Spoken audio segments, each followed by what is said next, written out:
The message has gone out from Victoria to Quebec. Canada is making a major change. So often looked at, unfairly or otherwise, as a military also-ran that relied on the US for protection so it could maintain a strange sort of pacifism, Canada is now preparing for the war that everybody fears. There can be no more budgetary restrictions. Canada must rearm, rebuild, and make sure that it's ready for a fight against a Russian threat that is creeping closer to directly affecting NATO. A new military dawn has come to Canada, and it's sending signals that indicate it's ready to fight. On July 6th, Canadian Prime Minister Mark Carney spoke ahead of the NATO summit, where he met with dozens of other leaders of NATO member nations to discuss what the group should do about the difficult geopolitical situation that Putin's non-stop aggression has created. Carney had a clear message.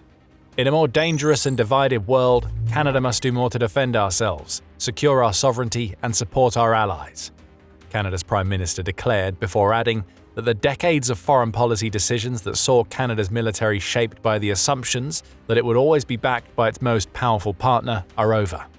The assumptions that shaped decades of Canadian defense and foreign policy have been upended. History is back with a vengeance. The last line is scarily true. Putin has brought the horrors of the Cold War era back into focus after 3 decades with his Ukraine invasion, and the fear now is that he will soon expand his aggression into a war that envelops Europe and perhaps the rest of the world.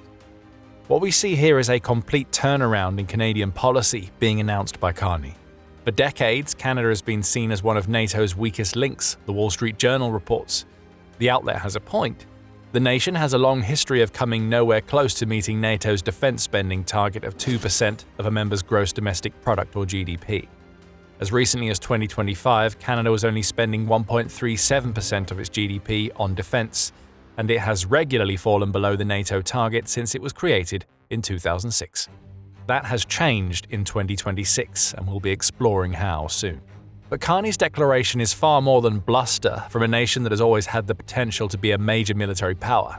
It's a statement of intent, a signal to any potential enemy who is listening that Canada is bringing an end to its days of coasting by and relying on its position in NATO, and is getting ready to develop into a powerful fighting force of its own that is ready for any war that comes its way. Make no mistake about it, Carney wants Putin to know that Canada is waking up. He's signaling a new approach that AFCEA International describes with 3 phases: rebuild, rearm, and reduce reliance. Amidst an announcement that Canada is gearing up to commit $81 billion to modernize its army via a vehicle it has named the Defense Industry Strategy, Carney has said that the rules-based order of the past is fading away, and Canada needs to be ready for whatever comes next. To ensure that it is, Canada has created the Defense Investment Agency, or DIA, to oversee its new strategy, and that agency is focusing on 5 pillars that will result in Canada roaring back to prominence as a key member of NATO. Those pillars fall under the 3 phases that AFCEA mentions, and they are renewing Canada's relationships with industry partners, prioritizing the domestic production of weapons, investing in military innovation, working with domestic partners, and securing supply chains to remove bottlenecks that could impact Canada's ability to defend itself. Those are the basics, but it goes so much deeper than that. Let's start with the rebuilding aspect. To become the military force that it needs to be to stand a chance of competing with Russia or any other enemy, Canada needs to strengthen its military. That starts with recruitment, and this is an area where Canada has started to shine. Politico says that there is a huge shift taking place inside Canada as the nation's people embrace Carney's call for a stronger military. That shift has resulted in a rising number of Canadians, particularly from the younger generations, enrolling in the Canadian Army. The past year up to the summer of 2026 has seen a 13% increase in enrollments, fueled in part by Canada offering 20% pay increases to its soldiers and promising better social services and military housing for those who enlist. Canada didn't necessarily have a weak military before. Global Firepower ranks the country as the 28th most powerful among 145 that it assesses each year. However, for a nation of about 40 million, 63,500 strong active military was always a bit of a sore point.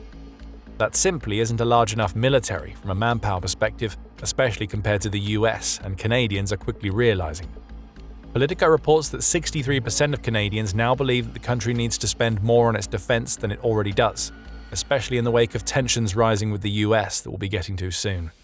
The BBC adds that the rate of service members who are leaving the Canadian military is also on the decline to go along with the higher recruitment rate.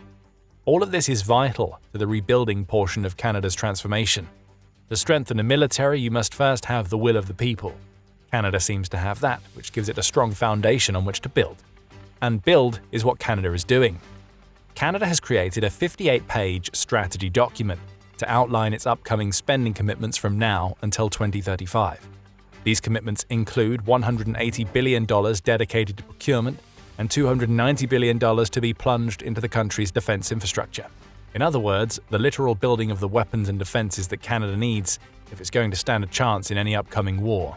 On top of that, Euromaidan Press reports that Canada is launching new measures that will enable it to combat the hybrid warfare threat posed by nations like Russia. According to Canada's outgoing ambassador to Ukraine, Natalka Smots, Canada has created 2 programs alongside its partners to counter the hybrid threat. The first is an academy that will give Canada a flow of analysts and ensure that information sharing occurs between the nation and its defense partners. The second is a fund that will be used to support the victims of hybrid attacks, particularly organizations and individuals that may not have the capacity to resist the type of hybrid warfare tactics that Russia uses, such as hacking. Again, it's all foundational work that is critical to the rebuild. But alongside building, Canada must do the crucial thing that all militaries have to do if they are to be respected by the types of powers that wish to threaten them: rearm. More manpower and new programs are all well and good, but they don't mean much against the larger Russian military. What will grab Putin's attention, along with the attention of any other enemy of Canada, is weapons, and lots of them. But before we dig into the rearming aspect of Canada's new approach to defense, this is a reminder that you are watching The Military Show. We make videos that examine how power moves and the changing geopolitical dynamics that affect us all. If you're new here, hit subscribe and ring the notification bell to see more of our daily videos. Let's talk spending. We touched on how Canada has lagged behind NATO's other members with its spending for years, and how 2026 is the first time in a long time that the nation has hit NATO's spending target. More is coming. The Wall Street Journal says that Canada's 2025 defense budget has promised $60 billion of extra spending up to 2030 to strengthen the country's armed forces. Canada has also agreed to hit NATO's new target of 5% of GDP spending by 2035, which will be achieved by spending 3.5% of GDP on defense and another 1.5% on critical defense and security-related investments, such as the hybrid warfare counter-programs we mentioned earlier. There are some who criticize a perceived lack of transparency in the Canadian government's defense spending plans, though Canada's Finance Minister, François-Philippe Champagne, has said that more details will be provided as Canada moves forward. We have no reason to doubt Champagne. And we also have plenty of indications of where Canada is going to be spending much of its money when it comes to the rearming portion of the plan. For one thing, Canada is looking to tie itself strongly into Europe's defense plans. In December 2025, Canada managed to reach a final agreement to join the European Union's Security Action for Europe, or SAFE, program. That $171 billion program is described by Politico as a loan for weapons scheme, and it will give Canada access to jointly financed projects and allow Canadian companies to bid for work under the SAFE program. In other words, the program feeds into several of the pillars of Canada's new defense plan, including the strengthening of relationships with existing partners and the development of Canada's internal defense manufacturing sector. But that's just the start. When it comes to outright spending on new weapons, Canada has been on a bit of a spree as of late. The headline, so far, came on July 6th.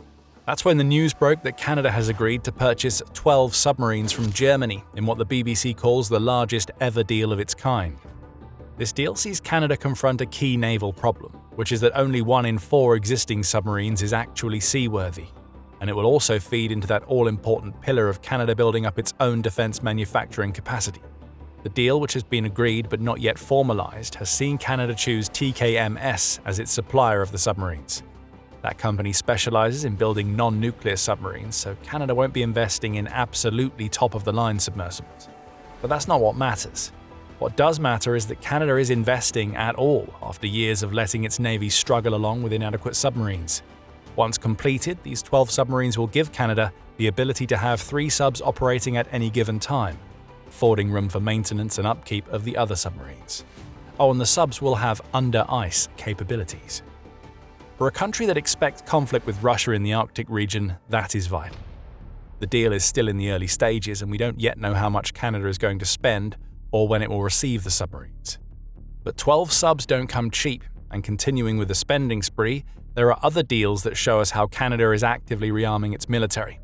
The Wall Street Journal says that June saw Canada sign a $1.76 billion deal with Australia to buy an over-the-horizon radar system that is also likely to become key to the nation's plans for defending its interests in the Arctic region. There are also suggestions that Canada may be considering purchasing Gripen fighter jets from Sweden, following a visit to Canada by Sweden's royal family. That rumor comes in the wake of Canada putting a deal to buy 88 F-35s from the US on ice in 2025 due to those political tensions that we've been mentioning.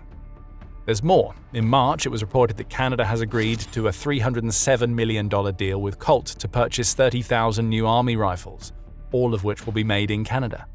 That deal comes with the option of buying 35,000 more rifles, and it will see Canada replace rifles that it's been using for 35 years. Out with the old and in with the new, and all with a side helping of boosting Canada's domestic manufacturing once more. On top of all of this, and despite the tensions with the US, Canada confirmed in June that it will be purchasing 26 HIMARS rocket launchers in a $2.6 billion deal, which also includes munitions, training, support, and spare parts. What we're seeing here is Canada following through on its investment talk. And this is just the beginning. 2026 is the year that Canada finally started to meet its NATO obligations, and it will only be spending more from here. New subs, fighter jets, rifles, radars, and rocket launchers are all going to bolster and modernize a military that has been stagnant for too long. Over the next few months and years, we expect to hear a lot more about Canada spending billions of dollars on new weapons. With that, we come to the last of Canada's 3 Rs, reliance. Specifically, this is all about something that we've touched on several times already. Canada is trying to decouple its defense from the US as much as it can, so that it can stand on its own 2 feet. This doesn't mean there will be an outright break in US-Canada relations. Canada wouldn't be buying HIMARS launchers if there was. However, nobody can deny that the diplomatic situation between the two North American nations has been a bit of a roller coaster since US President Donald Trump came to office, and that shake-up has shown Canada that it can't always assume that the US will be ready and willing to fight to defend its neighbor to the north should the need arise.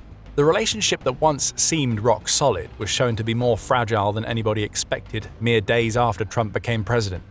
The Trump administration imposed tariffs on Canada in February 2025, claiming that Canada needs to do more to combat illegal immigration and fentanyl getting over the border. The following month saw Trump start talking about annexing Canada. Jokingly or otherwise, Trump's statements had plenty of people worried. Carney has spoken about a geopolitical rupture, and even with its increased spending, Canada has come under criticism from the Pentagon. In May, Elbridge Colby, who is the Pentagon's Undersecretary of Defense for Policy, delivered a scathing indictment of Canada, claiming that the nation has failed to make credible progress on its defense commitments. Based on everything that we've talked about in this video, that is demonstrably false, and that doesn't help relations either. The US has also announced that it's pausing its participation in the Permanent Joint Board on Defense so it can reassess how this forum benefits shared North American defense. It seems that the word permanent was just a suggestion. This advisory board on continental security has existed since 1940, and the US pausing, albeit not pulling out, is another signal that Canada has taken very seriously. Canada isn't just getting ready for war, it's preparing for a potential future where the partnership it has shared with the US for so long may not be enough if Canada ever comes under attack. So what we see in all of this is Canada sending out signals of its own. Despite the criticisms, Canada is investing. Its military is becoming stronger by the month as Canada gears up for a war that it hopes will never come, but for which it needs to be ready. But who would that war be with? Do we even need to ask the question? The debate in Canada is turning from if a war with Russia might start to when. Let's be clear here, Putin isn't likely to send soldiers storming into Canada, at least not for a long time. Whatever war is coming beyond Ukraine will be fought in Europe at least first. But Canada is a member of NATO, just like many of the European nations that are in Putin's crosshairs. The odds are that if Putin invades a country like Poland and acts aggressively on the territory of the Baltic or Nordic states, Canada will be called upon to offer its support. Plus there's the Arctic factor that we mentioned earlier. As northern shipping routes start to open up, Russia and Canada both want to stake their claims. That's going to create points of friction, and Canada needs to be ready to hold its own so that Russia doesn't run all over the nation. It's also worth noting that Canada has deployed around 2,000 soldiers under Operation Reassurance in Latvia, and any attack on those soldiers would be considered an attack on Canada itself. Russia has also been loud in its condemnations of Canada in recent weeks, only adding to the geopolitical tension that worries Carney and company. On June 10th, Russia called Canada a warmonger and threatened an appropriate response after Canada signed a drone production deal with Ukraine. These types of Russian threats are par for the course when any nation does something that Putin doesn't like. But the fact that Putin is willing to threaten Canada so directly shows that Russia's leader isn't worried about the US response that would have typically followed such an attempt to intimidate. The full base nature of a state far from being peace-loving has been revealed, but rather a warmonger, seeking by any means necessary to further fuel this bloody conflict. We reserve the right to provide an appropriate response, blared Russian Foreign Ministry spokesperson Maria Zakharova after the deal was made. In short, Canada is right to be getting ready for a fight. Russia seems to be intent on starting one. Coming back to the NATO issue, Canada also needs to be prepared to throw its weight around if Putin invades a NATO member in Europe. Russia has been provoking the Baltic and Nordic states, along with Poland, in late June and early July. Poland has even received a warning from the US that Russia is planning something big, from a drone attack to a ground incursion in the coming weeks. Some inside NATO, including Germany's army chief Christian Freuding, also believe that Russia will be ready to attack a NATO member by the end of the decade, not before. If that happens, Article 5 will be triggered, and Canada will be compelled to come to the aid of the invaded state. In the past, Canada wouldn't have been ready, but that's changing. Canada is now preparing to play its part in the war that everybody fears is coming, and those preparations have only just begun. As spending ramps up, Canada will transform from a relative military minnow into a power to be reckoned with, and Canada will do it with or without the special relationship that it has had with the US for decades. For Ukraine, a stronger Canada means a stronger NATO, and that can only ever be a good thing as it defends itself against Russia's invasion. And speaking of good NATO things, the alliance has done something massive that may just guarantee that Ukraine can fight on for years to come. If you want to find out what that is, then check out our video. And if you enjoyed this video, be sure to subscribe and ring the notification bell so you never miss what the military show has in store next. And thank you as always for watching.